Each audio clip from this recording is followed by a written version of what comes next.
Hello student, BSc second year botany में हम पढ़ रहे हैं किसके बारे में? इक्विसिटम के बारे में पढ़ रहे हैं। और इक्विसिटम में टॉपिक चल रहा है अपना कौन सा? जनन।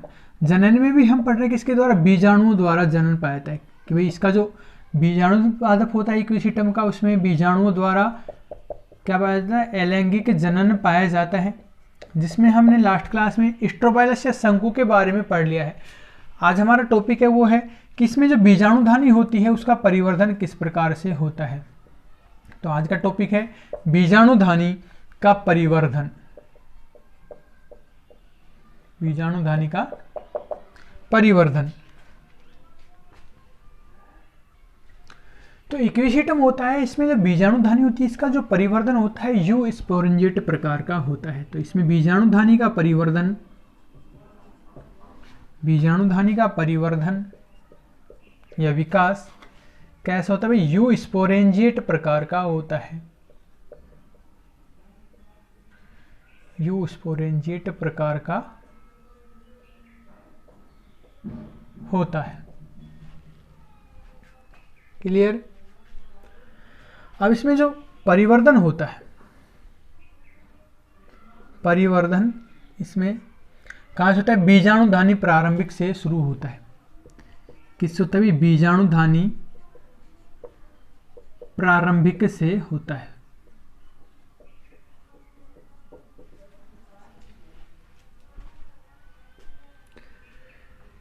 तो इसमें जो सेल होता है कौन सा होता है? बीजाणुधानी प्रारंभिक। इससे क्या होता है? बीजाणुधानी का डेवलपमेंट होता है। लेकिन इसके बाद में इसके आसपास की जो कोशिकाएं होती हैं या इसके निकटवर्ती जो कोशिकाएं होती हैं, पास की सेल्स भी क्या करती हैं? परिवर्धन में भाग लेती हैं।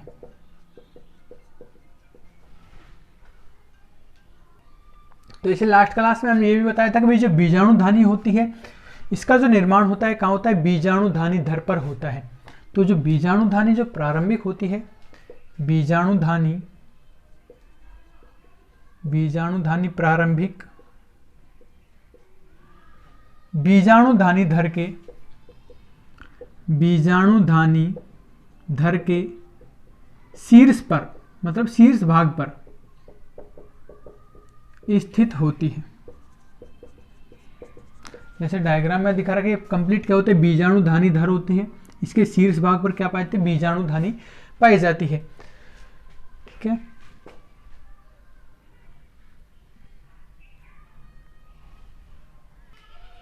अब उसके बाद क्या होता है कि जो बीजाणुधानी जो प्रारंभिक होता है इसमें विभाजन होता है। बीजाणुधानी प्रारंभिक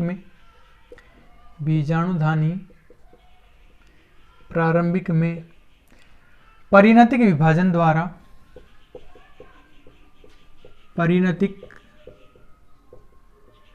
द्वारा एक बाह्य कोशिका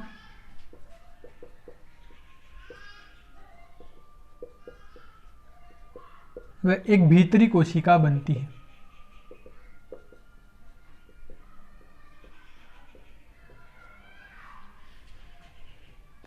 जैसे डायग्राम में देखें, जो बीजाणुधानी प्रारंभिक होता है, जो बीजाणुधानी धर के शीर्ष पर होता है, इसमें क्या पाया जाता है? परिणतिक विभाजन होता है, जिसमें 1 से 2 कोशिकाएं बनती हैं।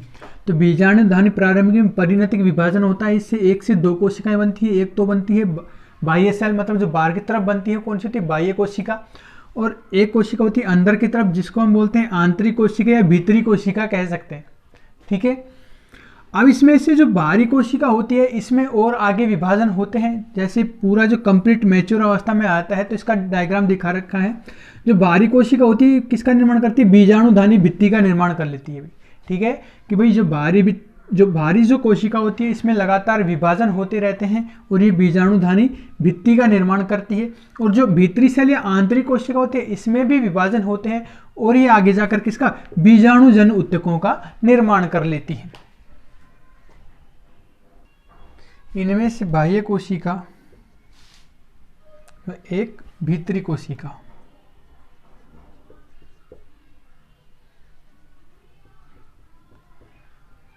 इनमें से बाहरी कोशिका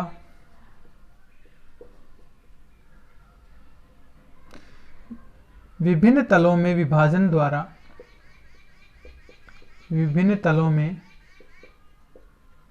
विभाजन द्वारा कोशिकाओं के कई स्तर बनाती हैं, सेल्स के कई स्तर बनाती हैं।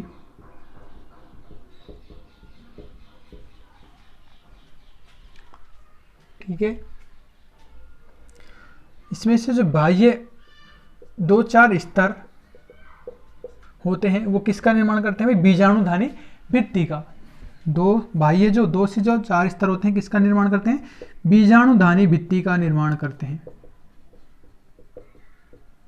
भित्ति का निर्माण करते हैं। यहां तक क्लियर है।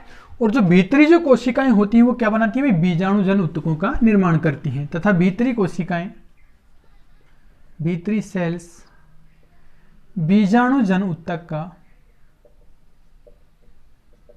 निर्माण करती है।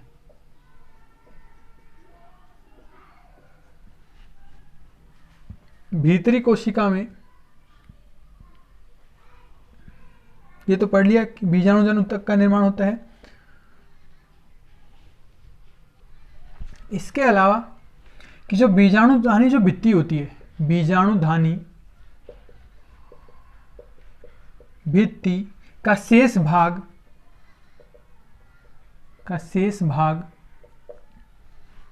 वास्तविक बीजाणुधानी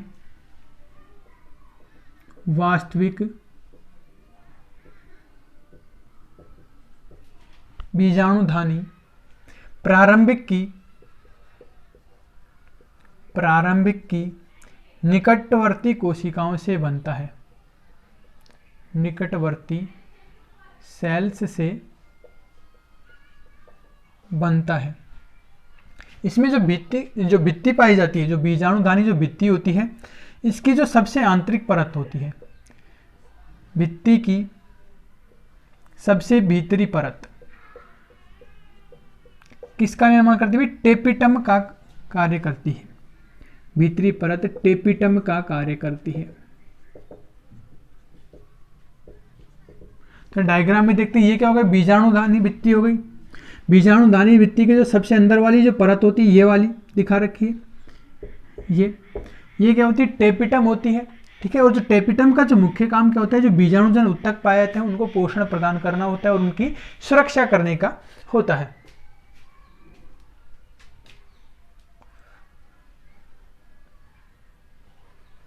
बीजाणुजन ऊतक की सेल्स एक दूसरे से अलग होकर बीजाणु मात्र कोशिकाओं का निर्माण करती हैं। एक दूसरे से अलग होकर बीजाणु मात्र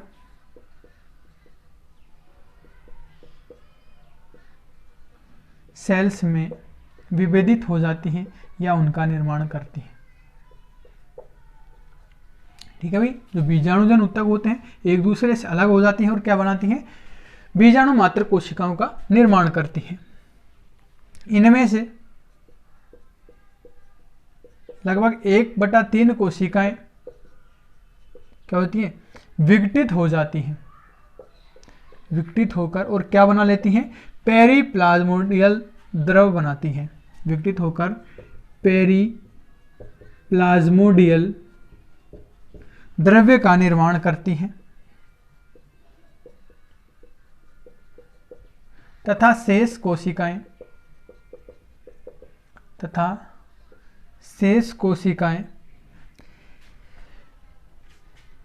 बीजाणु मात्र कोशिकाएं इस द्रव्य में तैरती हैं, इस द्रव्य में तैरती रहती है। इनमें से जो पेरीप्लाज्मोडियल जो होता है ये क्या करता है? इनको जो बीजाणु मात्र कोशिकाओं को इनको भी क्या करता है? पोषण प्रदान करता रहता है। तो पेरीप्लाज्मोडियल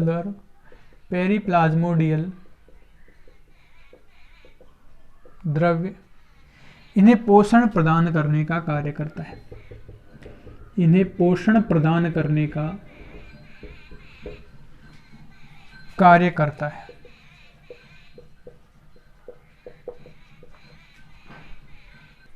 अब उसके बाद क्या होता है कि जो बीजाणुजन ऊतक होते हैं, इससे बीजाणु मात्र कोशिकाओं का निर्माण होता है, और जब बीजाणु मात्र कोशिकाओं में विभाजन पाया जाता है तो फिर उससे किसका, बीजाणुओं का निर्माण होता है।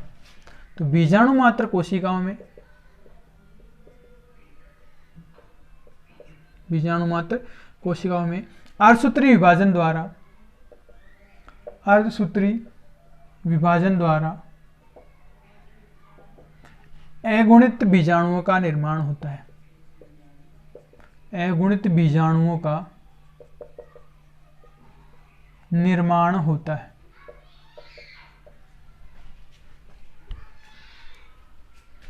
अब उसके बाद बात करते हैं कि जो परिपक्व जो बीजाणुधानी होती है उसकी संरचना के बारे में। ठीक है, ये क्या होता है, तो ये परिपक्व बीजाणुधानी। तो टॉपिक है अपना परिपक्व बीजाणुधानी की संरचना।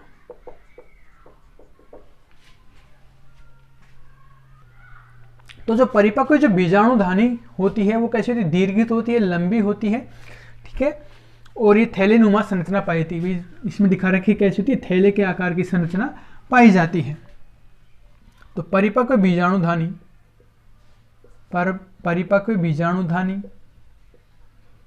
दीर्घित बेलनाकार व थैलेनुमा संरचना होती है। कैसी होती है, थैले के समान थैलेनुमा संरचना होती है। इनमें जो बीजाणुधानियां होती हैं वो डिस्क की निचली सतह पर जुड़ी रहती हैं। इनमें जो बीजाणुधानियां होती हैं वो डिस्क की निचली सतह पर जुड़ी रहती हैं। निचली सतह पर जुड़ी हुई रहती हैं।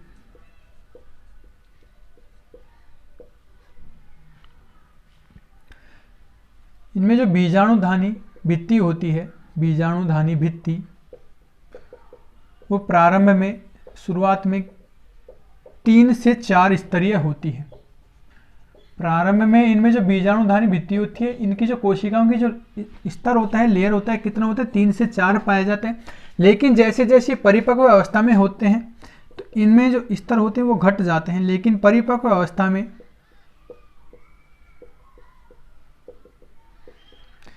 ये कैसी हो जाती है, 2 स्तरीय हो जाती है। ठीक है, इसमें जो भित्ति द्वारा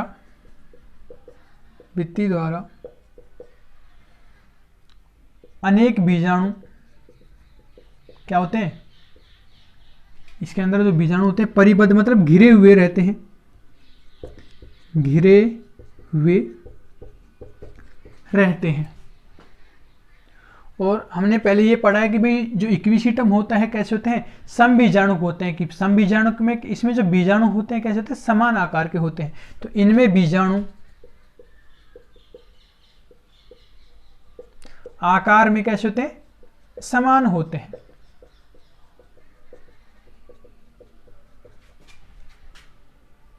अब उसके बाद नेक्स्ट टॉपिक है बीजाणुधानी का स्फुटन। बीजाणुधानी का स्फुटन।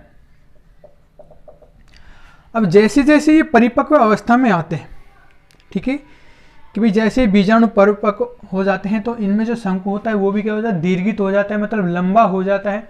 उसके बाद जो बीजाणुधानी होती है उसमें झिरी बन जाती है, मतलब खांच सी बन जाती है, जिसके कारण क्या होते हैं, जो बीजाणु होते हैं वो वायु के द्वारा बाहर की ओर क्या होते हैं, मुक्त हो जाते हैं।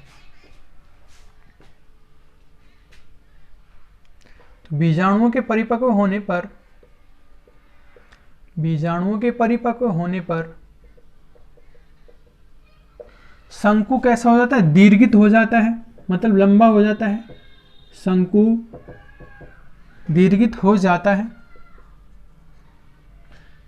जिससे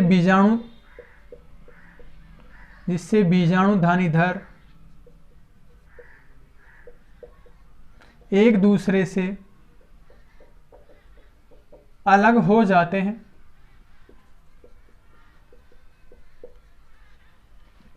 ठीक है, उसके बाद बीजाणुधानी की भित्ति होती है वो सूख जाती है। बीजाणुधानी भित्ति शुष्क होने पर, मतलब सूखने पर, इसकी कोशिकाओं में, इसकी सेल्स में